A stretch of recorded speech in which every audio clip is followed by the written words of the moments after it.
Good morning everyone, Chris Fawcett here from the Headache and Pain Management Centre, and instead of being out and about at the Gabba or at some hotel today, we're just in the clinic talking today a little bit about muscles and how dry needling might be able to help. Now, dry needling is basically another toolbox in our toolbox that gets results when it's used in the right way with the right patient. Basically what it is that an acupuncture needle is used to release muscles, especially when the muscles are quite deep. With a massage, you can only press as deep as your thumbs are able to go, or as deep as the person's pain can tolerate. And for some people, you've got muscles that are very deep that are affected, or you've got people that are so sensitive that even when you touch them, it's painful. So for those people, dry needling can be a really good alternative. And to be honest, it's probably more effective as well. Tight muscles are arguably the biggest trigger of ongoing chronic pain. Now, muscles get tight because of two main reasons.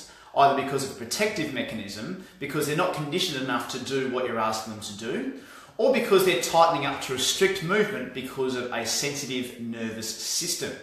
Now, unless you're addressing both of these causes of muscle tightness, your muscle pain won't get better, and it won't get better for a long time. The most interesting thing about muscle pain is that it needn't necessarily hurt in the place where the muscle is the tightest either. What we'll have a look at. Oh, who's watching? Hello, beautiful. Hello, nice to see you there. Excellent. Hey, when we're talking about muscle pain, it's not normally the place where the muscle is actually sore, where it hurts. It can hurt somewhere completely different. In fact, there are a lot of conditions which masquerade as tendinitis, bursitis, or even shooting pains into the arms and legs, when in fact it's the muscles which are causing the issues in the first place. Now, I'd like to share an example with you of a guy that came through. Now, this isn't exactly what happened because of confidentiality reasons, but I'll give you the gist of how it all went. So, this guy came in and he was in his 50s and he had a couple of years worth of pain in the front of his shoulder. Now, what had happened is that he'd had this pain in his shoulder, he'd gone to his doctor, he'd got an ultrasound, and they diagnosed with bursitis. So what they did is the normal thing that they would do with bursitis, and they injected it with cortisone. It was better for a week or two, then it came straight back. He then saw a lot of health professionals. They gave him a strength program to help his muscles get strong, which is something that, usually works for things with muscle pain, but it just wasn't getting anywhere. When he came to see us, what was interesting is that while the pain was in the front of his shoulder, they hadn't done enough to either look at what was happening behind his shoulder or look at the strength of the muscles as well.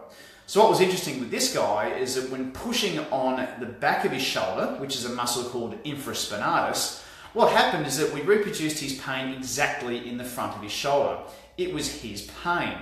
Now, the muscle was tight because it wasn't conditioned enough, and they'd done the right thing by getting a strength program underway to get that all going. But because there was a sensitised nerve impacting this as well, and the sensitised nerve was coming from his neck, it hadn't been considered his neck before, so his shoulder just wasn't getting any better, regardless of what he was doing. So this is where dry needling came in. Because the affected muscles in his neck and shoulders were quite deep, no amount of massage or hands-on work was going to fix it.